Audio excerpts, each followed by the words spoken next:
네, 오전 시장 상황을 정리하고 전략 세워보는 시간입니다. 투데이 핵심 전략 한국투자증권 이프렌드에어 장용혁 팀장입니다. 안녕하세요. 네, 안녕하세요. 네, 어제 굉장히 반가웠던 반등이 나타났습니다. 하락이 멈췄다는 점이 좀 의미가 있는데 이어질 거라고 보시나요? 일단 제가 방송에서 뭐 여러 번 말씀드렸습니다만 1900 초반 포인트가 올 거다라고 말씀 많이 드렸어요. 어제 아침 시가 1911포인트입니다. 저 개인적으로도 굉장히 반가웠었던 어제 반등인데 어제 양봉 길이가 19p 정도 나왔어요. 뭐 길이로 보면은 꽤 괜찮은 반등입니다. 근데 장중에 나왔던 부분들을 가만히 들여다보면 이 연속성 부분에 대해서는 자신감이 좀 떨어질 수밖에 없는데요. 오늘은 그 부분들을 좀 소개를 해보도록 하죠. 변동성이 굉장히 커져 있는 국면이면은 위험 선호도를 높게 끌고 가기 어려울 거고, 그럼 기대치가 낮아져 있는 기대 수익률이라고 한다면 최대한 싸게 사는 것밖에 방법이 없거든요. 어제 나왔던 반등의 연속성에 대한 증거는 좀 이따 소개를 시켜드리겠습니다만 좀 부족하다라는 판단이고, 기존 시각 그대로 1900 초반 포인트대에서의 매입 타이밍을 지속적으로 노리는 것이 좋다. 지금 올라타기에는 조금 부담스러운 모습들이 꽤 있다라는 부분에 대해서 안내를 좀 드리도록 하겠습니다. 자료 네. 보시죠. 일단 상해 종합주가지수 기준으로 제가 5분봉을 뽑아왔어요. 이제 5분당 봉 하나가 생기는 건데, 보시게 되면 4일날 뭐 기억하고 싶지도 않습니다만 벽두 새벽서부터 아예 망가져 버렸죠. 중국 증시가 글로벌 패닉을 뭐 불러 일으켰었던 날입니다. 근데 이날은 뭐 지나갔으니까 그렇다 치고 어제 반응을 한번 보시죠. 이 뒤에서부터가 어제의 반응인데, 어제 반응 보시게 되면 마이너스 3%의 중국 증시가 출발을 했어요. 그리고 나서 플러스로 전환하는데 불과 얼마 걸리지 않았습니다. 한 8분여 되니까 거의 보합권 올라오더라고요. 마이너스 3%에 시작해서 8분여 지나니까 거의 보합권 올라오더라. 그러면은 시장 변동성 부분이 굉장히 크다라는 부분을 아실 수 있을 텐데, 이 부분이 또 유지가 되다가 어제는 또 종가 나오기 1시간 전까지 또 마이너스 3%까지 다시 빠집니다. 네. 그리고 종가 무렵에는 또다시 올려서 약보합권으로 마무리를 졌었던 중국 증시예요. 그러니까 시장에서 이런 얘기들 하시는 분들이 꽤 있는데, 우리 증시가 잘 되려면 중국 증시가 좀 안정세를 좀 취해야 된다, 중국이 좀 올라야 된다 라고 얘기하시는 분들 많이 계시죠. 그런데 지금 이 반응에서도 보실 수 있는 것처럼 성숙한 시장이라고 보기는 좀 어렵습니다. 그래서 살인적인 변동성이거든요. 그래서 이런 부분들을 기준 잣대로 놓고 우리가 투자 의사결정을 내리기에는 사실상 불가능하다라는 점이고, 요 그림도 하나 볼까요? 이거 어제 하루 동안에 움직였었던 대한민국 원달러의 3분봉입니다.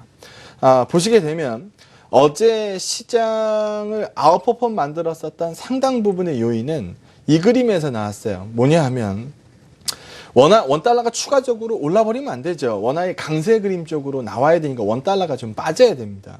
근데 어제 문 열고 나서 원달러가 좀 빠졌어요. 그런데 아니나 다를까 뭐 급작스럽게 올라가기 시작을 합니다. 근데 이거 한번 보시게 되면 10시 9분에 1192원 단 찍었어요. 그런데 불과 45분 지나서 1183원 50전까지 다이렉트로 하락합니다.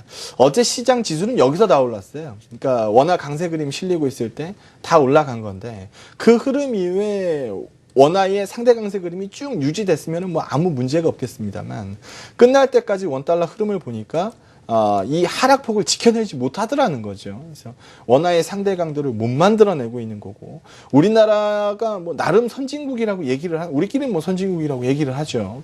근데 이 해당 국가의 원달러가 뭐 단 45분 사이에 1%가 오락가락한다? 이건 뭐 굉장히 변동성이 커져 있는 상황이라는 부분을 그대로 보여드리는 겁니다. 게다가 또 달러 같은 경우에 지금 보시게 되면은 달러보다는 유로를 먼저 말씀을 드리죠. 지금 유로에서는 지속적으로 금리 더 내리자라는 얘기가 본격적으로 나오고 있어요. 그러다 보니까 패러티를 얘기하시는 분들이 많습니다.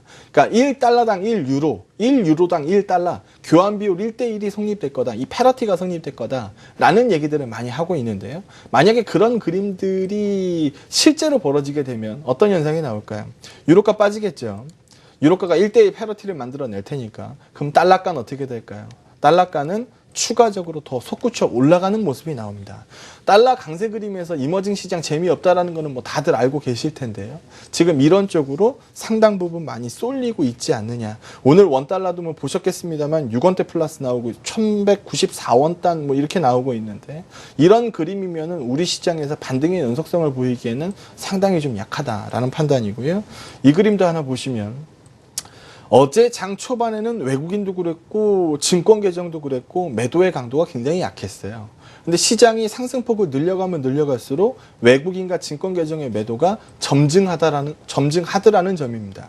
어제도 외국인은 1,900억 정도 매도했고요. 오늘도 뭐 여전히 매도하고 있는 상황이고 어제도 금투 계정, 과거 증권 계정이죠. 1,400억 단의 매도가 나와 있는 상황입니다. 그리고 최근에 3거래일 동안에 외국인의 선물 매도 계약수가 10,000계약이 넘어요. 그러면 일단 수급적으로 봤을 때 돌려세우는 반전 모멘텀 트리거는 뭐 아직 없다라는 판단이거든요. 그래서 이런 부분들을 기준으로 본다라고 하면 반등의 연속성을 나타내기에는 사실상 좀 힘이 약하고 다시 한번 1900 초반 포인트대에서 매입 타이밍을 노리는 전략이 맞지 않겠느냐. 세 가지 체크 포인트 제시해 드리는데요. 일단 첫 번째, 뭐 환율 말씀드렸으니까 원 달러가 일단 빠져야 됩니다. 워낙 강세 그림 쪽으로 일정 부분 흐름이 나와야 되는 거고 달러가가 너무 비싸요. 그러면 위험 선호도가 전반적으로 좀 떨어지고 있는 상황인데 위험 선호도가 좀 올라와야 됩니다. 뭐 유가는 뭐 공급 이슈를 좀 안고 있습니다만 뭐 상품가라든지 뭐 하이드 채권 뭐 스프레드라든지 뭐 이런 위험 선호도 증가 요인들이 일정 부분 나와야 되는 거고요. 마지막 세 번째는 시가총액 상단 종목들이 일단 버텨줘야 됩니다. 오늘 삼성전자가 3% 가까이 빠지고 있어요. 시가총액 1위 업체가 이렇게 빠지면 지수는 버텨낼 수가 없습니다. 그래서 시가 상단부 종목들의 상대 강도 회복까지 이런 부분들이 맞아 들어가야 사실상 지수는 저점을 찍었다라고 말씀을 드릴 수 있을 것 같고요. 아직 그 그림이 약하기 때문에 반전을 추가적으로 이어가기에는 좀 힘이 약하다라는 부분 말씀드리고 기존의 시각 그대로 1900 초반 포인트대의 매입 타이밍을 기다리도록 하겠습니다. 네.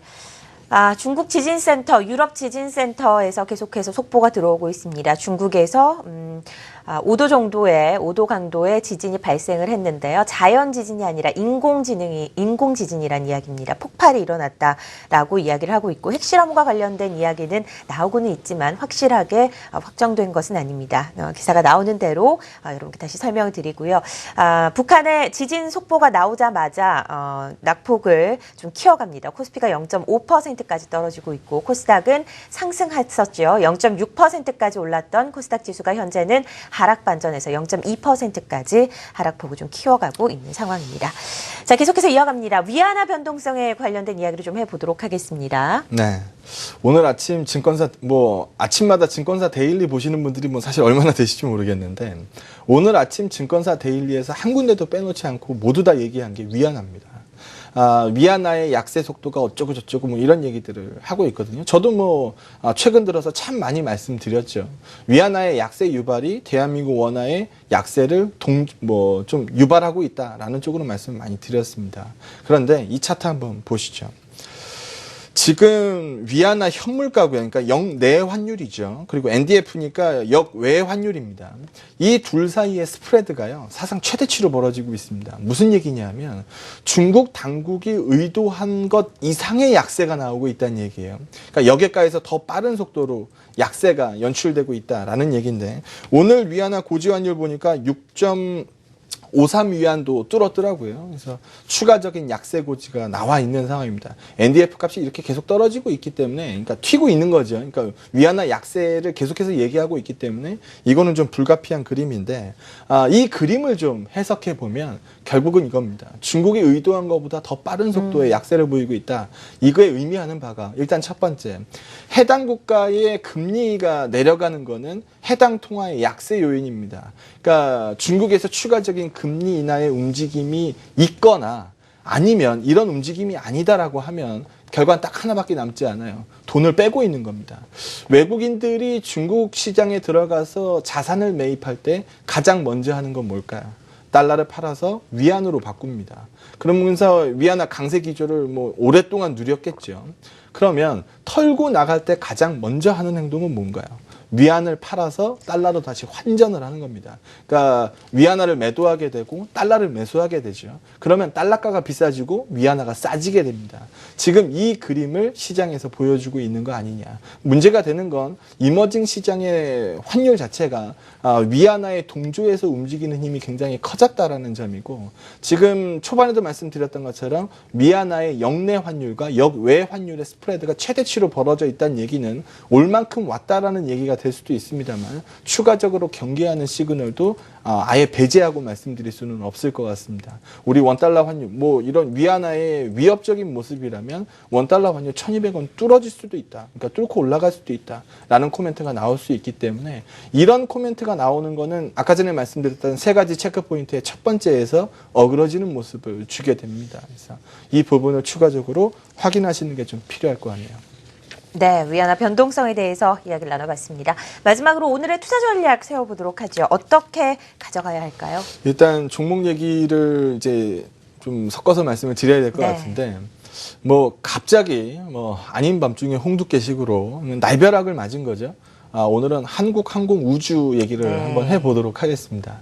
일단 한국항공우주의 차세대 전투기 사업, 뭐 KFX인데 사업이 시끌벅적했었잖아요. 사실상 뭐 되네 안 되네, 뭐 누가 책임을 지네 안 해, 뭐 이런 얘기들 있었는데, 본계약 체결은 지난 28일, 29일 날 이루어졌죠. 그래서 뭐 한국항공우주한테는 이제는 뭐 장밋빛만 남았다, 뭐 이런 식의 얘기들을 하시는 분들도 굉장히 많았을 거예요.